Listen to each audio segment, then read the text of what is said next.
our industry. So what's gotten people's goat about this one? Yeah, I think first and foremost, this is a precedent-setting event, and that is not uncommon for the enforcement of new regulatory requirements.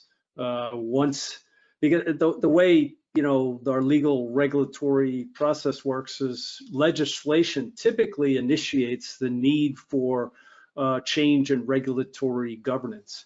And then the regulators figure out how to enforce that change. And that usually takes years, and there's lots of interaction between the private sector and the public sector to work through the mechanics of how to actually do enforcement. And then the practices that enterprises need to adjust are kind of worked out during that process as well.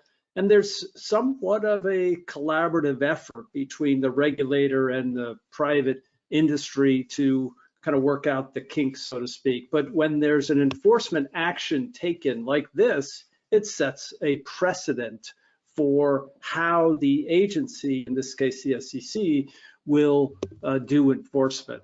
And in this particular case, we've got a CISO that's basically being reprimanded for not sharing information at the right time around security posture, as well as not sharing the right information on both counts.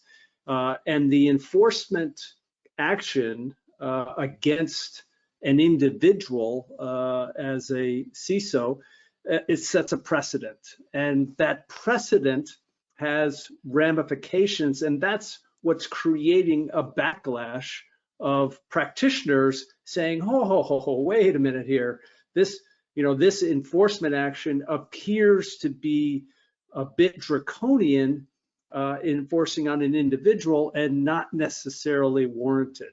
And then as we peel back kind of the layers, there's some pretty good arguments to support the notion that this is not a precedent that is good for the industry. It's actually a precedent that is negative, has negative consequences to the industry. So some of those negative consequences include potential chief information security officers interviewing for a CISO role and deciding during the interview process that they're uncomfortable with the potential risk to them as an individual, and they step down and say, take me out of the hat. I'm not interested in interviewing any longer. And as a case in point, I sometimes do some work helping companies bring on CISOs, and I'm doing a consulting engagement right now, and there's a dozen candidates. 2 of the 12 candidates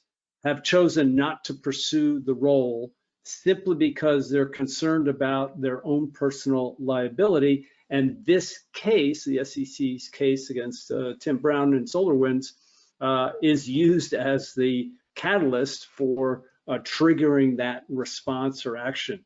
Now, when you're in a marketplace where cybersecurity talent is scarce in terms of the availability of talent and the demand for that talent,